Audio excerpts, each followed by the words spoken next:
Welcome to another episode of Rectalk. So today we have Alex Oddwell of Radar joining us. Disclaimer before we go on, right? I've got a cough, I've just recovered off tonsillitis. Some people, possibly talent teams at EasyJet, made a big deal about it, Joe Harris. But I'm recovering, so hopefully you won't hear as much coughing. So Alex, apologise if I cough through your podcast. But I'm easy, mate, don't worry. Yeah, good. So Alex, look, thanks for joining us. Thank you for having me. You're a bit of a veteran in the recruitment world, aren't you? Across actually being no more than you two. I mean, it's not. Well, we class ourselves. Yeah. Do you remember the 90s? What was it like in the 90s in recruitment? If you think about recruitment now, the shelf life of a recruiter now isn't very long. Like, I think 6 years service classes you a veteran in recruitment nowadays. Is it? Yeah. Well, how many people are leaving the industry altogether? Right, there's so many consultants in there who. I mean, we've had 3 consultants recently leave us who have totally left the industry. Yeah, all completely just really, wrapped off a ship. And I think some of that. What about you two? Good analogy, that wasn't it? I think some of that comes down to. Yeah, we're just really good at managing people out of the industry. Yeah. Our game plan is if we can just get rid of people out of recruitment, then there's only us left. That's it. Get rid of the competition. That's not a bad idea. Pinky in the brain, you know what I mean? Like a Trojan horse type thing. That's it. But no, I think a lot of that comes down to if you think about how you got into recruitment when you left school, because you played football as well, weren't you, for Chicago? Yep. So when you left football, you didn't say, do you know what? Next step for me is recruitment. No. Funny enough, my mum. I got back from America. My mum was like, "You know, what are you gonna do?" I'm like, "I've got absolutely no idea." And she's like, one of my friend's daughters is in recruitment. And she makes pretty good money." And I'm like, let's do it then. Yeah. Fell into it, like everybody falls into sales or recruitment or anything like that. Most people fall into it, and then once they get the beating that sales gives you, and you go through that roller coaster of emotions where you get the highest highs and the lowest lows, I think some people just are like, it ain't worth it. Yeah, I think it's. I mean, again, that's okay, right? And that's ultimately, I think, it's not for everybody. Like being I wouldn't necessarily like being a truck driver, and sitting on, in traffic for 2-3 hours a day. But some people love it, right? Listen to podcasts or radios or whatever it might be. Slap a podcast on, breaker 19, yeah. Yeah, and that's me. Ultimately, I think there's a lot. There's so many times where, because it's not right for one person, it doesn't mean that there's anything wrong with that person. Or, it's just. I had a kid once almost break down and start crying, so I can't do this. I'm like, mate, don't. No drama. Don't do it. Like, yeah. It's only a job at the end of the day, right? And I think that's where it's difficult to try and find that balance as a business owner or as an employee. Do you know, this is where that it's only a job mentality is what I think a lot of the sort of the Gen Z that are coming into the workforce now, they get such a bad rap. That's what they've got right. They've learnt that really early on. Think about how many times we just went to dead-end jobs and just ate shit and liked the taste of it because that's what we were told to do. Your boss will tell you what to do and you just got to do it and all the rest of it. And now these guys are just like, it's just a job. I don't care. I don't care. I worked for Phones For You, right, years and years ago. And Phones For You were going through, they were doing refurbs on all of the stores. So when they were doing the refurbs, the construction guys and the shop fitters came in after the shop closed. So what we needed to do was manual stock counts, which meant that you take all the stuff upstairs, use the manual scanner, and put it all in a cage. I could definitely do that. Mate, honestly, right? Nowadays, companies would pay someone to come and do that. Yeah. Because the staff would just be like, I'm doing that. Yeah. Or you want to stay after work and manually sit there and bloop, bloop, like 10,000 items. I'm all right, mate. Yeah. I was a store manager at the time, right? And so I had to do it. So the entire shop responsibility was down to me to make sure that stock count was done. And my stock wouldn't reconcile, and the machine went down. I stayed in the shop until 2:00 in the morning, getting it all sorted, right? Can you imagine in today's world somebody being like, I'm going to stay there till 2:00 in the morning to get it sorted? Most people, after about an hour, would be like, fuck this, I'm out of here. Yeah, it's a strange one, isn't it? Because I don't know whether or not, like you mentioned, there's a kind of... There's generational gaps. I'm sure our parents and their parents would always have had that kind of look down on the next generation. We had it easier than they did, and so on and so forth. Yeah, and ultimately, I think the world's gone to a point where it's all gone a bit bonkers. Just in general, that maybe it needs a bit of resetting. But there's still thousands, millions of people there, and I'm sure that have the right kind of ideologies or the right kind of mindsets, the right drive, etc., to understand that there is no elevated success. You have to take the stairs, and that means if you want to become a good recruiter, bring it back into recruitment, or the best kind of Stock taker. But again, part of the psyche that I was always brought with was, if you're the bin man, be the best bin man in the world. And there's ways of doing that. Would be the best stock taker. But if you want to be a good recruitment consultant, or the best recruitment consultant in the business, you go in and you find out who the best person is in the business, and you look and you mirror them and you watch what they're doing. And ultimately, when it comes down to sales, which is what recruitment should be, or recruiters should be, as salespeople, is what you would see with what they do between the hours of 8:30 and 6 or 8:30 and 5, whatever hours they're in the office, is they're probably being much more focused and doing higher value, higher impact work. But you're not seeing all of the stuff that they're doing outside of the office. You're not seeing them. They're probably checking their emails when they wake up in the morning in bed. They're probably checking their emails just before they go to bed. They're probably going out with clients, firing out messages. They're probably responding to stuff. WhatsApp messaging clients and candidates, because they've got better, deeper relationships with those people than the transactional recruiters that have been brought into the industry in the last few years. How many times when you were going home, were you on the phone to a candidate? All the time. Do you know what I mean? You can't get hold of them. The good candidates during the day are working because they're busy, right? So it's like, well, when can I speak to you? 7 o'clock tonight. Yeah, now they're like, how many times did you mention it though? Just never, right? You just do it. It's just the thing, yeah. How many times do I go? I won't name names because they're all great guys. But how many times, if they've had to take a phone call after 6 o'clock or at 6 o'clock, they will let you know about it. Oh, I had to. I spoke to that candidate at like 6:05 last night. Oh, well done. I'm like, okay. We were it was 5:06. And I'm like, okay. And what did you say to them? Well, yeah, no, they're happy with this. They like that, and they're good with this salary. But I mean, by this point, it was like 20:06. So, and I'm like, I get it. You spoke to him outside of working hours. Good for you. Yeah. Can we get to the point? But they're the little things that kind of, again, the little nicks within your kind of the scars that you're getting as you're trying to develop your skills. And again, I use the word recruitment consultant purposefully because I think the consultant bit is being lost and almost forgotten about. And to be a consultant in any line of work, you have to have a baseline level of knowledge in that industry to be able to advise and educate and impart your opinion on somebody else, and not the other way around. Even like working Saturdays. I can remember when I first started work, I'd go into work on a Saturday, and I had the option of going to do work. A mate of my dad's company that done office removals in London, so go and work for them for 60 quid a day, cash in hand, or go and spend 4 or 5 hours in the office, knowing that 60 quid would be multiplied by the investment that I'm putting into that time and that effort. I think if you ask people to work Saturdays now, or even suggested it, you'd. But you know what? I wouldn't do it. I wouldn't do it. If I was an employee, I wouldn't do it.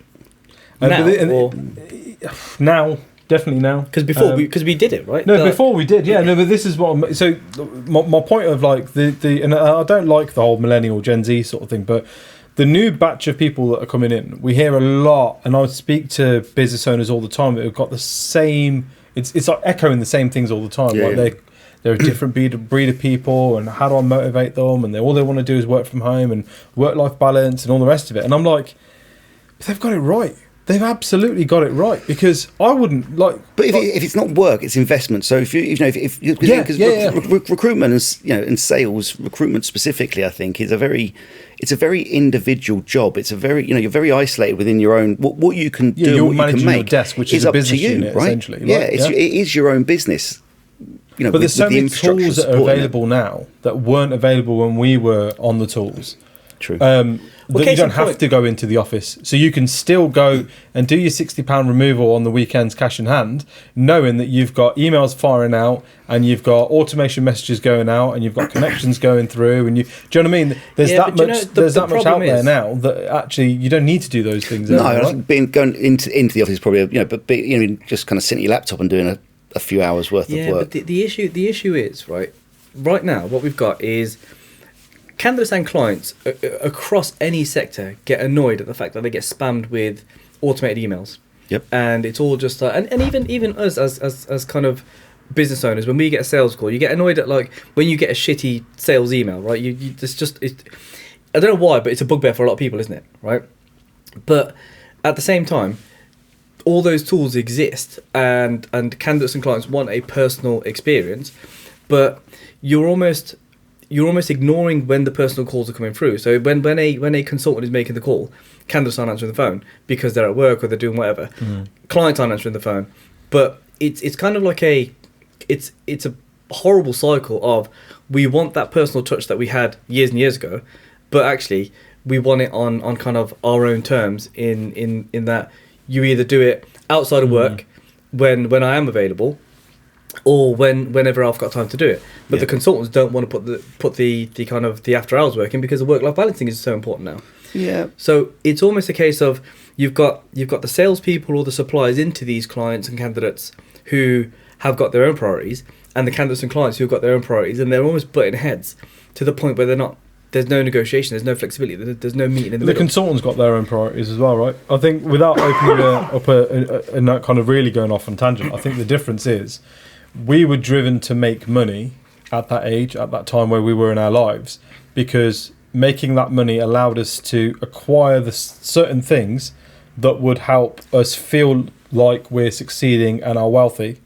And I think those things are so inaccessible to this generation of people that making an extra 10 bags or making X5 your income just doesn't mean anything to them. Doesn't make a difference. It doesn't matter to them. They're driven by completely different things. And I think where business owners are really getting it wrong is they're trying to motivate this new batch of people who they're struggling to get anything out of with the same motivations that were good for them. Yeah. And if we cast our minds back, however many times that we would hear from our parents, wow, you're spending too much money on X, Y, and Z and all the rest of it. We're doing the same thing now. We're passing those same messages on, right? And I think there's a big, again, without going completely off topic, I think there's a big education piece that's needed for people of our generation to kind of understand what motivates these people. We talk about the consultant element in recruitment consultant, it's so important. We need to understand how do I motivate this person? Because the carrot isn't working and nor is the stick. So what the fuck do I do? Yeah. But actually, neither the carrot or the stick are the answer, in my opinion. I think the people, I think back when I was younger, at least, and more influenceable or wanting to consume that information, we didn't have the overload of data that you've got now through all different channels, right? Whether that be kind of TikTok, Instagram, whatever it might be. It was the narrative of the people that you came at. I can remember the first person I went to work for. I went and worked for him as much as anything else, right? And you bought into what they were saying, and they were very vocal around what good looked like, this is the and way what to you do need it. to do it, and this way you do it. And you'd find it inspirational. Yeah, and I spoke about the other day. People about motivational people. That encouragement's a huge underused tool from people. In whatever you're doing, if someone says that, well done. If you're an amateur wood person, whatever they're called, carpenter. What is a wood person called? If you're an amateur carpenter and an experienced carpenter comes around and says, "Look, that's really well done." Good bit of work, that. Yeah. That kind of the endorphins that would release would be brilliant. And again, I don't know if we've kind of lost that as well. I think there's an element of I think so. Expectation almost. I think too high. The reality is that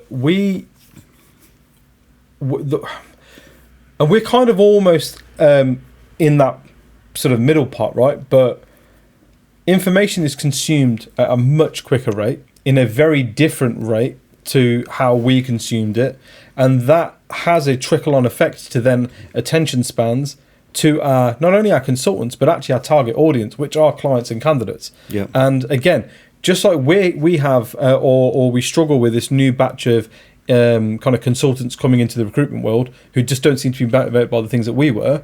Clients are having the same experiences with the people that they're hiring, right? Yep. They're also hiring these people, and it's kind of, and then we're struggling to, and you get so many recruitment agencies like, oh, there's just no candidates out there. I'm just not hearing back from candidates.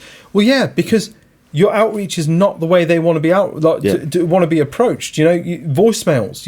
If you're leaving voicemails, when was the last time somebody under 25 actually listened to a voicemail? Because I can tell you now, a lot of the people I know and the guys that we hire, they don't use voicemail. I don't use voicemail. Yeah. I've got like 15 unread messages I only listen to. I ain't got time, right?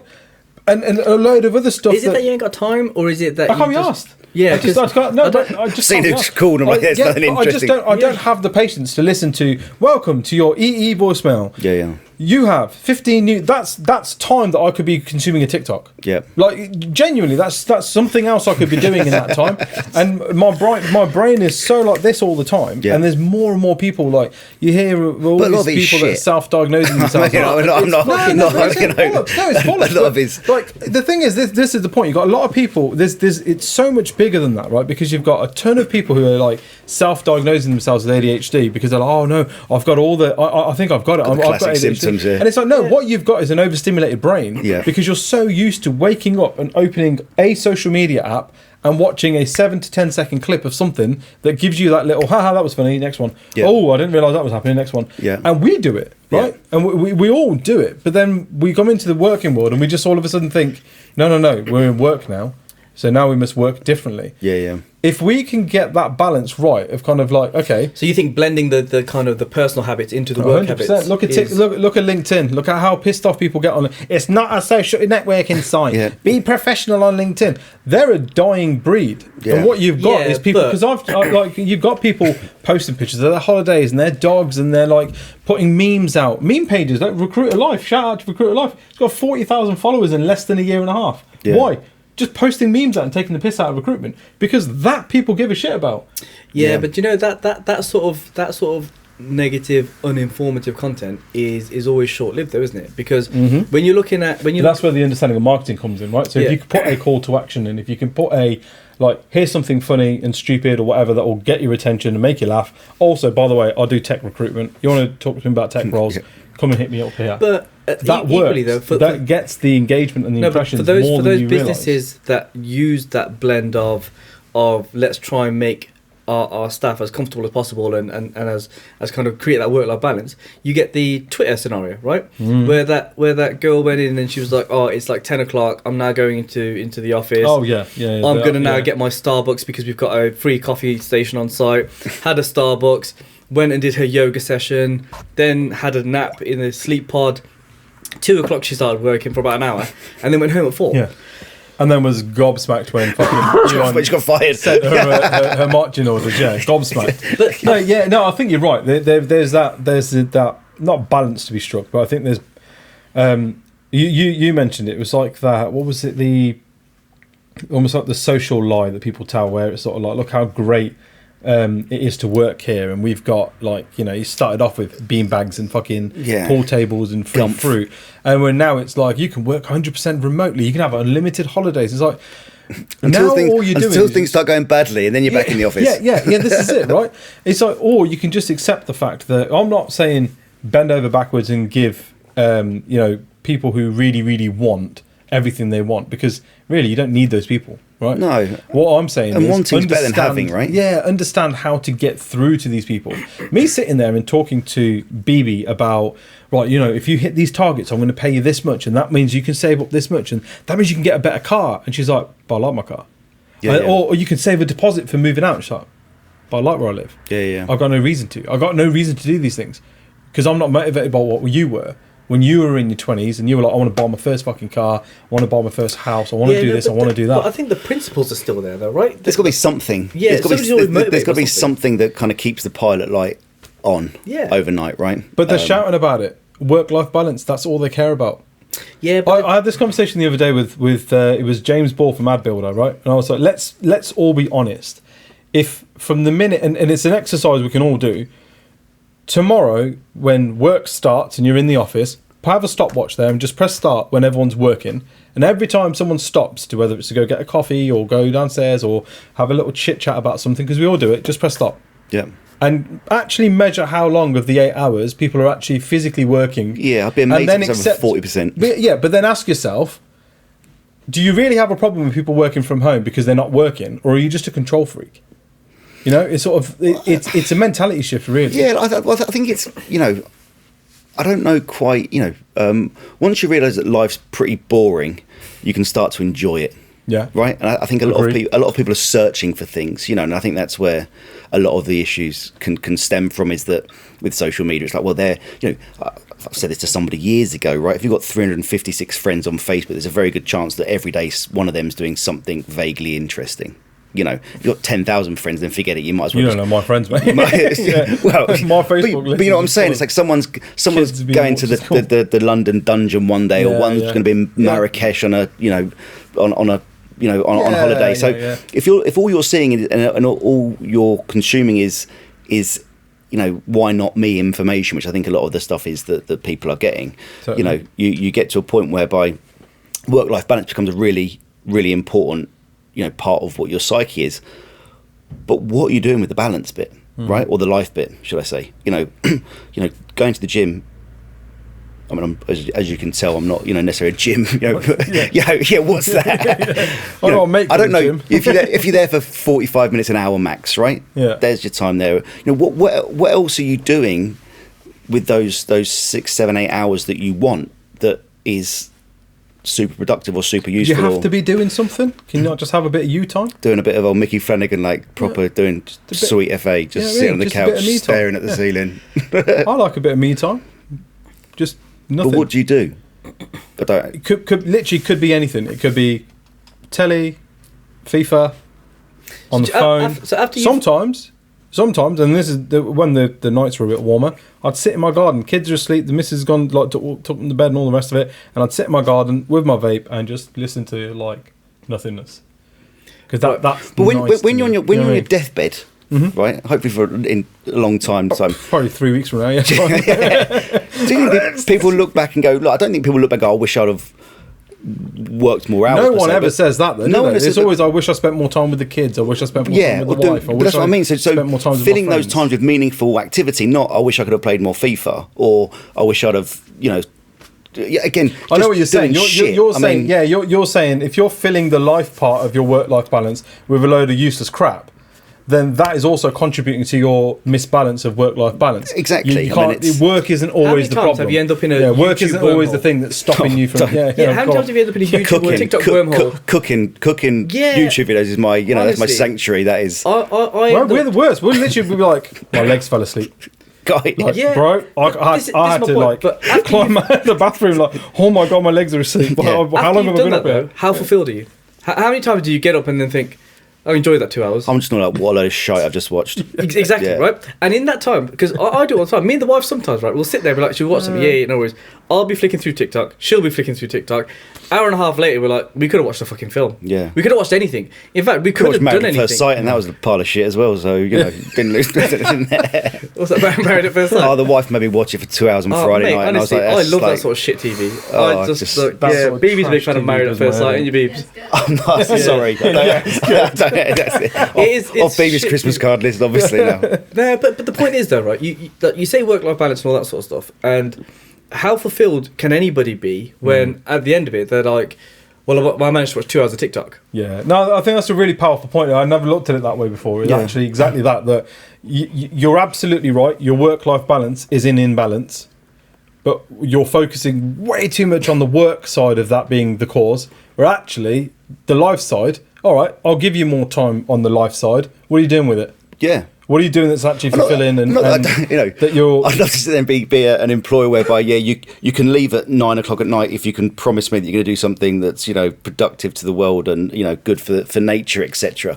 But ultimately, there's been a lot of times where I find, at least personally, I can only speak from the personal view, whereby you've done this shit and you've sat there and you've watched something for 15, 20 minutes, half hour, an hour, and gone, do you know what? I could have done so much more with that. Yeah. But then even at work, the amount of times, we're going back to your point earlier around how much actual work you're doing. Yeah. How many times do you find yourself just in the kind of the LinkedIn vortex of just like... We see it all the time. Everyone does it. And we'll be like, right, go and get some fresh air. Just step away.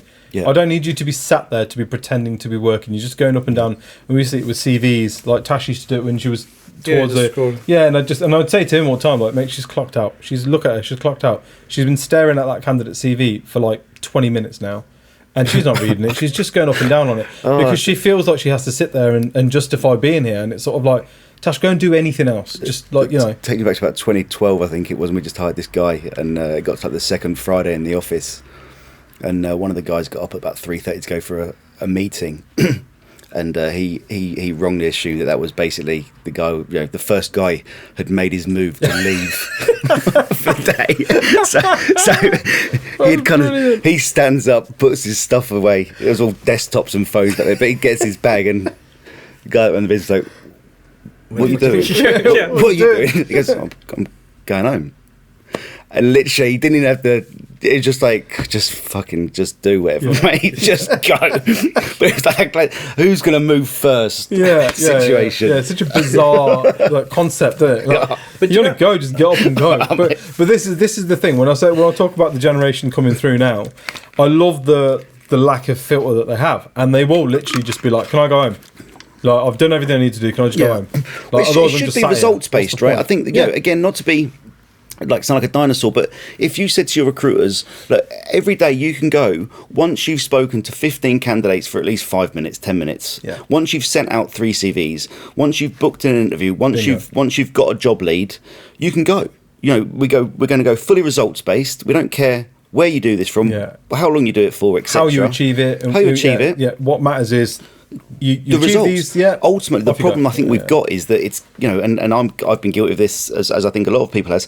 We've become so aware of the generational gap that it's almost like you become, you don't want to impart those things that that work that there is no. You can't move away from, right? That you need to be doing. I'm more of a dinosaur in these. I'm more of a dinosaur in these situations, and people won't like my opinion on this, but I actually think that results are driven by kind of you having the right behaviours in the first place, right? And those behaviours are going to be learnt when you're around people who are working well and being successful, right? Now, I can tell you now, I can't work from home, but my wife can. I'm at home and I'll turn the telly on and I'll get trapped in Friends because it's always on any channel, right? You watch Friends, and I'm of that generation where I still enjoy Friends, right? So it'll be on. You're also still in 2010. Yeah, is Friends still on TV? But the point is though, right, is that I'll get caught up in TV, and then I'll be like, do you know what? Let me get myself a decent breakfast, and then I'll be going through the entire day, and then it's like, do you know what? I should probably clean the dishes before the. I have to hoover. I can't sit down. If the house, if one of the rooms hasn't been hoovered, I'm like, I'm going to hoover a room. But the point is, you end up getting yourself distracted, right? We did it when we first settled. We would get so distracted. We watched Pain and Gain for fucking. We started. Good film, that. I'll have to watch it tonight. Yeah, I mean, it's really good. But we started off with just background noise. That then turned into the news is now repeating itself. Let's watch something else. And they were like, let's just put a little light film on Netflix. Start watching it. It's like, okay, this is actually we eventually, we both kind of clucked at each other, just going. What a great day today. No, but I think the point is, you are right in the. I think what happens is though people confuse wanting, like, take work from home as an example, right? I think what ends up getting blurred is that work-life balance piece and the work from home, because I don't believe people can effectively work from home. For the reason that I can't work from home, and I just don't understand. I don't understand why you'd want to blur the lines between my home, which is my relaxation, my family, COVID. You know what I mean? When COVID became a real issue, right? I mean, I got 2 kids, 2 boys who are now 12 and 10. So they'd have been what, 7 and 5, 8 and 6 through COVID when we were forced to stay indoors, you know, and. Work became super difficult. Homeschooling gave up on that after about 2.5, 3 weeks. I'm like, not my job, because for me there needed to be I wanted the kids, not to be too philosophical on this, but they go to school, they learn at school, right? But when they come home should be where it's a happy place. They learn new skills. Yeah, exactly. It became like home was basically a prison that was awful. Do you know what I mean? Like, my wife and I would be sitting there screaming at each other. It was school, it was work, it was the kitchen, it was the library, it was the canteen, it was everything. In one place. Everybody was in different rooms as well. Yeah, and I just don't understand why people want that, because if you really truly pick it apart, it's sort of like what you want is a better work-life balance, not work from home. Because however many people that are out there that work from home, they will do I'm going to take my dog for a walk at 2:00 on a Tuesday, and it's like, So that was awkward. This is going to depend on how good Nathan's editing is, but we ended up running out of storage on our camera, so we were sort of veering into the fixing some real world problems. Yeah, massively. Cameras in as a solid, mate. Let's talk about recruitment tech. Well, look, you're back into. you're in that recruitment tech world, Alex, right? And you've actually come up with a product that fixes a problem.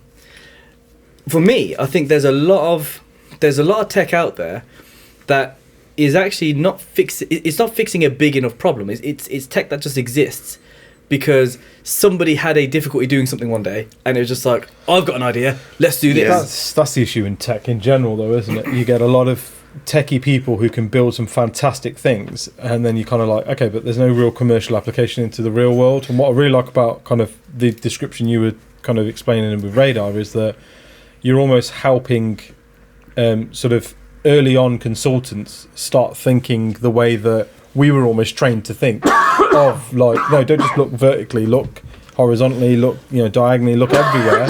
This person could be suitable for a range of other things, or actually this industry might be suitable for the following types of candidates. But Alex, why do you think that there's such an uptake in recruitment tech now? I think it's two or threefold. Ultimately, I think that we've become much more aligned with consuming technological products as people. And whether that be Alexa indoors, or you think now of Netflix and how easy it all is to navigate. My wife bought a RoboVac the other day. My wife just uses me, so I mean, I am Robo. Yeah, I am RoboVac. Really shit.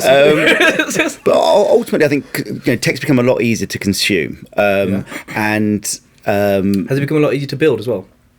I think with the amount of data that's available, computing power, a lot of the AI technology that's been around or that's being used now has been around for 60, 70 years almost. I think the late 1950s that it was kind of 50s. I don't know why it's 50s. Yeah. The 1950s. I'm glad you picked that up. We were definitely going to do that. I tend to sing as I talk. So bear with Matt me. Berry impression. Yeah.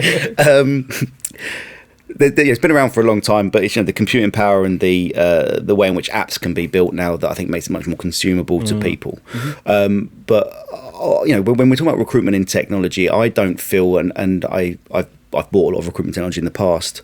And when you look at the Recruiter Hot 100, which I'm sure you guys are familiar with, if you exclude last year where it was an absolute kind of anomaly over the last 20 years in recruitment, which spiked significantly, and you'll see it again spike the other way this year.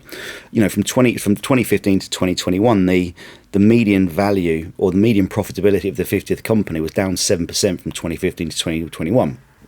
People will talk about this being for a number of reasons, whether it be saturation of markets, etc. Ultimately, I think it comes down to that desk costs per head have increased significantly, and billings haven't matched that rise. So what does that mean in layman's terms? It means it's costing us more money to hire people, yet the magic figure of getting consultants to 10k a month GP billings, whatever, hasn't gone on from 15, 20 years ago when I first started. Is, can you get you guys to 120 a year? And if you do, you're going to make an absolute killing of profit. That's kind of gone down. So we're consuming more technology, we're paying more money for it, yet salaries have gone up as well. And salaries have gone up, but the output's actually stayed the same, if not gone backwards, because I think a lot of this technology, it takes people away from the process. Now, the beauty of recruitment is, thanks to our forefathers in the industry, is a pretty well defined process, and not picking on one piece. The blueprint's there, isn't it? Putting in, and again, for certain industries, and again, when you look at recruitment, it's very broad. You've got different industries and sectors and skill levels, and all of those maybe require different types of solutions to help. Different types of recruitment as well. You've got 180, you've got 360, you've got the emergence of different models, and RPOs and MSPs, and now SOWs. All of which are nuances though, because the blueprint's still the same. You've got to speak to somebody, understand what they want to do, understand what they're looking for, and then you manage the process through it. And I think that a lot of the technology will fall into one of those kind of parts of speaking to candidates, speaking to clients, managing processes, closing deals. So there'll be a load of different technology that will help you speak to candidates, but like we've already kind of covered, that people don't like doing that for whatever reason. So is it actually helping people become better or more profitable, or is it giving them a reason to not do what they should be doing? And LinkedIn, for me, again, I've got as much time and love for the platform as the next person, but ultimately I think it's had a very negative effect and impact on the level of recruiters and the recruitment industry, because it saps so much time that you don't even realise. Do you know, for me, the problem is a lot of recruitment tech tries to do away with the human element of recruitment. Yeah. Like, how many times have you seen? And what's great about Radar is it does the total opposite. It actually streamlines the human element for the consultant. But how much tech have we seen over the course of the multiple expos that we've been to, or the multiple sales calls or sales emails that you get? There's like, this piece of recruitment will do everything for you. This piece of AI will do all of this bit for you. And every single time it tries to get rid of the recruitment industry, yep. which is like a £40 billion industry. So it's like you're not going to get rid of it. So rather than trying to build tech to get rid of that part of it, why don't you build tech that makes that more efficient? And that for me is where the gap is, rather than just building an AI recruiter. Yeah, I think the overall kind of issue you've got is, if your recruitment tech product is another thing for the recruiter to have to do, other than make that phone call, yep. it's not a good product. As in, it's not. It might do well in the first year or two and all the rest of it, but eventually, that business owner will kind of be like, okay, I don't want them doing everything other than making the phone call should be the first thing they do. Well, how many times have you bought? I mean, again, maybe this is just more me than anyone else. But how many times in the past where you bought you bought a product or a piece of kit, etc., and then it kind of slowly but surely, without anyone realising, just kind of becomes obsolete, drifts out of the actual business's functions. Then 11 months later, you get a call from an account manager you never spoke to, going, "Hey, Nitin, Sean, you know, it's Alex here from so and so. You know, we're up for renewal next month." And you're like, "What? We're still using that, or we still got that?" It's like no one's used it for 6 months. So there's lots of different things in the way in which we're building Radar from a usability perspective. And again, it works completely behind the scenes, which I think is super important, because the more functionality that you have in a product, the more difficult it is to get mass adoption from people, because people's ability to understand complexities is obviously different, but ultimately, you know, if you've got loads of things you've got to click through to get to somewhere, you're putting barriers to adoption. We as recruiters are inherently lazy, right? So what we want to try and do is find the fastest route to get to where we want to get to, and where we want to get to is billing, right? Yeah. So if there's a product that helps us get there faster, great. If there's something like you said, if there's something that is just another admin task for you to do, well, nobody's going to adopt it. Nobody's going to sit there and be like, "Oh, yeah, this is great." The fastest growing rec tech that's out there at the minute are integrating tools. So tools like yours that sit behind the current setup of a business's function. Because you could very easily have been like, right, well, built Radar, this is a great tool. Now let's bolt a CRM to it.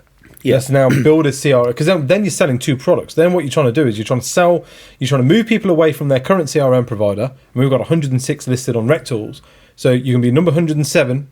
Yep. Right, we built a CRM. Okay, great. Brilliant. What does it do differently to anyone else? Well, Radar.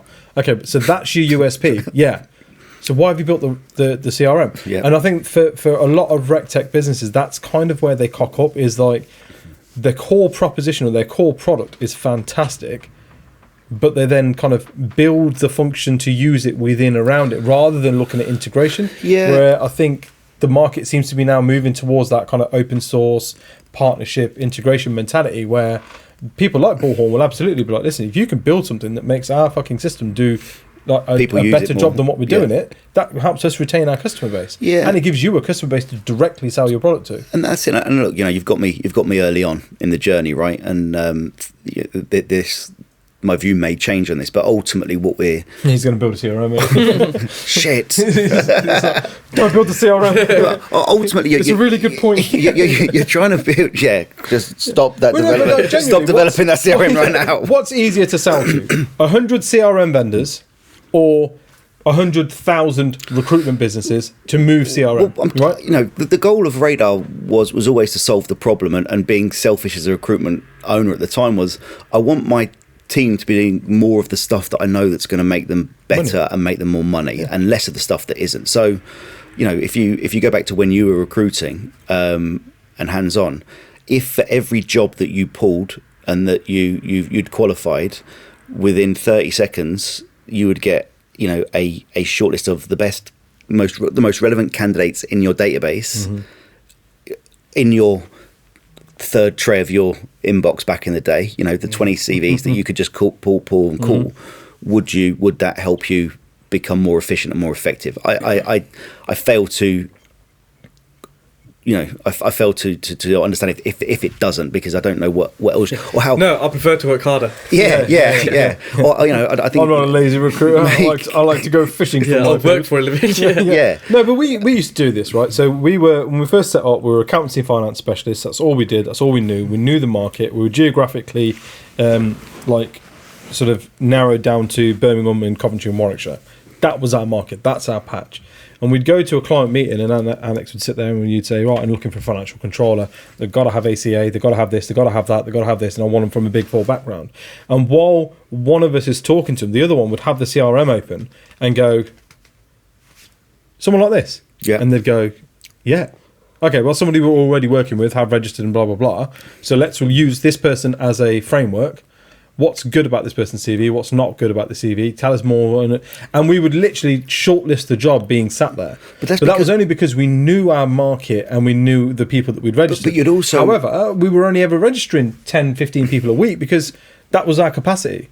With a tool... Because you're speaking to them and understanding and qualifying them properly. Now with mass integration tools, and you can parse data onto a CRM, you know, effortlessly, then you start to lose that type of ability to really understand the data that you've got within your business. And like you mentioned there, and I think that's the beauty of, and again we go back to the softer things of being encouragement, or the self-encouragement of when you're talking to somebody and you know exactly what it is they're looking for, and you know you got a candidate, and because you got a feeling of like, and you can pull up 3 candidates pretty quickly, and you go, is it one of these? You know, is this the type of profiles you're looking for? There's not much more rewarding. It's almost more rewarding than actually getting the commission check. You know, for me at least, it was. But that and the commission. That's right. I didn't get many of those. I just wanted to leave. but the commission was a byproduct of the success, though, right? Because the success is what you were striving for. Yep. And I think those people that are chasing cash, it's not the wrong thing to do, and I disagree with anyone that says that, but I think it's the wrong mentality to have, because the cash will naturally follow. Yeah. If you're a successful, if you're chasing, quite often and this is across kind of multiple different business units and stuff. If you're chasing cash, you'll make the wrong decisions and sometimes do the wrong thing to get to that cash. Whereas actually, if you do the right thing for an extended period of time, the cash comes. But there's not a business out there that's doing everything right and is. But the world we're in at the moment, the technology should almost. It should be an enablers in order to do that, and keep you kind of within the parameters of what you can and can't be doing, right? But unfortunately, I think there's, you know, one of the beauties of Radar is that it's so simple. You only get to plug Radar once. Shit. I better save it up then. But ultimately, it's keeping the tool very simple in what you can do with it, but very rich in performance. Right. Mm-hmm. Whereas I think a lot of the times, and again, you look at the technology that we consume on a daily basis, you know, with, you know, a Netflix or, you know, anything on your TV or your Alexas or on your mobile apps, it's all so simple that you don't need a manual to learn it. Whereas a lot of the technology that I've consumed over the past, you know, there's so many different training modules that you need to look at. You've got support that's difficult to get hold of when you need it, but then they'll just put you through to a web. Send you over a URL to go and click into. So it's really high functionality that you kind of like, after about 25 minutes, I'm like, if I don't get this quickly, I'm not going to use it. Yeah. So you're saying then tech has to be simple. It should be. I think that's the beauty of where that's where I think the rec tech needs to evolve en masse. It's become a lot more easier to use for the salespeople, which is... You almost become like, you don't need to show off to me how complex your product is. Like, do you know what I mean? And as soon as you said that, there's sort of 3 businesses that go through my head straight away that are like, you know, you sign up to them, and then their onboarding process is like 2-3 sessions of training, product training. Yep. And it's like, I shouldn't have to have product training. No. Because what you've basically done is you've left the complexities very visible, either as a way to be like, look at how much we're doing. Like Netflix is a very, very complex like tech product. And with all the recommendations piece and all the rest of it, there's a lot of stuff that goes on behind the scenes that you don't even think about. Well, imagine from a UI perspective, or you know, if instead of having a picture of the movie, you had a code. Yeah, calculating your best and you have to take options that, for you. You have to take that code and then plug that into a search bar that would then bring up a little thing. You'd be like, this is, you know, why am I doing this? Why am I having to do this? Even sort of beyond that, right? You look at Netflix's competitors. Prime Video hasn't taken off anywhere near as well as Netflix has, right? They've got a bigger budget. They've got a much bigger audience than Netflix has, and most people have got Amazon Prime anyway, just for their deliveries, right? But most people don't watch Prime Video because their UI is shit.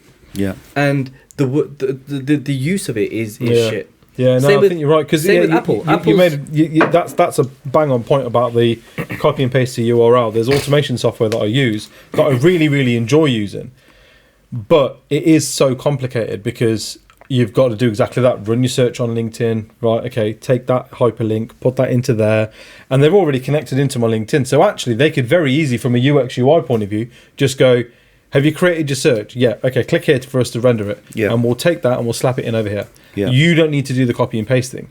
The reason you're making me do the copy and pasting is because you want to kind of show off and be like, look, you've built this. And it's sort of like do you know what I mean? Like, to sort of wow you by like, oh, wow, look how complex this thing is. When you go into like the, the central point of a recruitment company's tech stack should be the CRM. Right, it should be. People talk about people being their most valuable asset. I'm a believer that your CRM and the data in which you've got is the most valuable asset for the simple reason that it doesn't leave your business unless somebody comes in and steals it. But you know, ultimately, it should be the kind of the heartbeat of the organisation. It's where everything's stored. You know, a lot of the CRMs, by and large, will have the same functionality or capability. Some of it will be more intuitive than others, and some you'll be able to kind of parse in some details from LinkedIn easier than others, and etc. Whatever it might be. But ultimately, the value you get out of that CRM is, you know, can you access the data quickly and easily, and read it easily?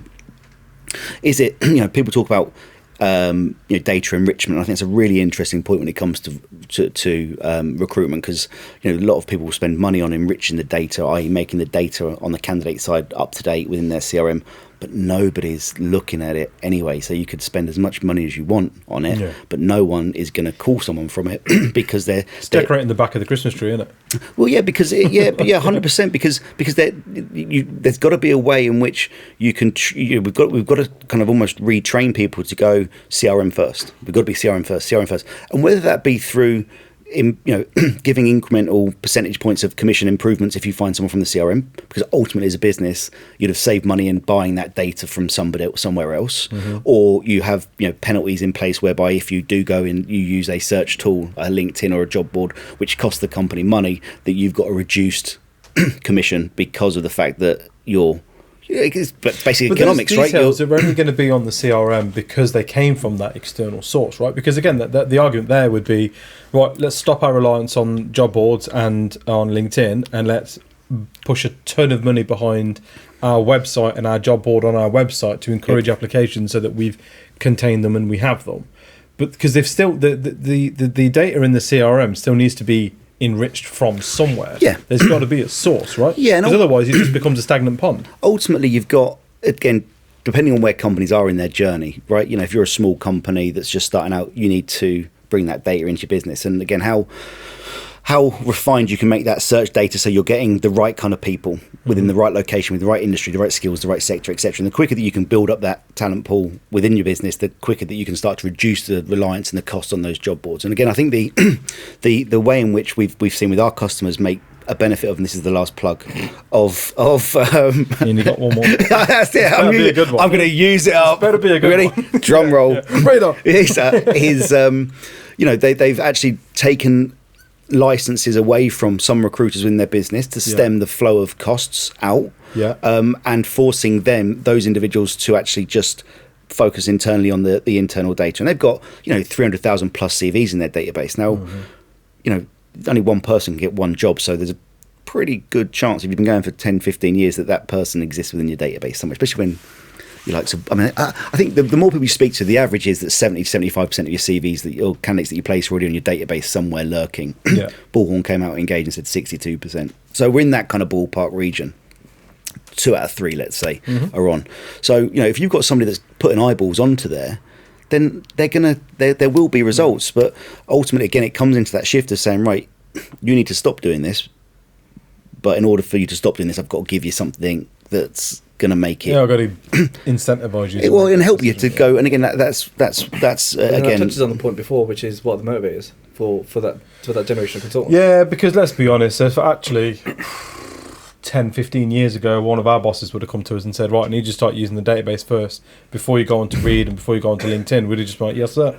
Yep. That would have been it. There's no, all right, and are you going to pay me a little kickback for doing that? Yeah. No, it literally would have just been like, yep, sir, you're the boss. Okay, I'll go database first because you told me to do that. Yeah. I mean, I funny one, Bond Adapt back in the day, which wasn't particularly great to use from a user experience perspective, but I don't give a shit. I was getting paid 20 grand a year in 2007, 2008, and I was just happy to have a job. I'd do whatever you want me to do. Yeah, that's it. Yeah, yes, sir, no, sir, that's it.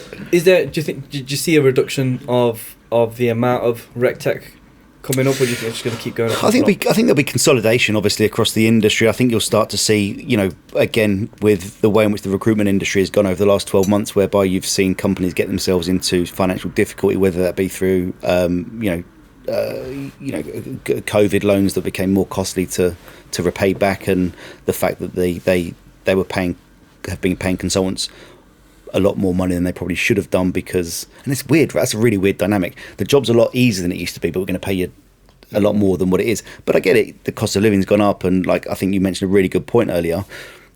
We grew up in an era whereby owning a house was difficult but kind of achievable. Now you look at it, and I think my oldest boy's 12. Holy shit! He better start making some serious cash in about the next 18 months. Otherwise, he's going to be living at home for forever. But and I think that knock-on effect will obviously hit the industries that are supporting those. So if you've got more companies that are unable to pay their staff and pay their bills, and ultimately cease and desist, then there will be companies that will be challenged off the back of that. But from my conversations with recruitment company owners, and again, I tend to speak to much larger organisations, everyone's looking at these types of ways in which they can create efficiencies and become more effective within their business.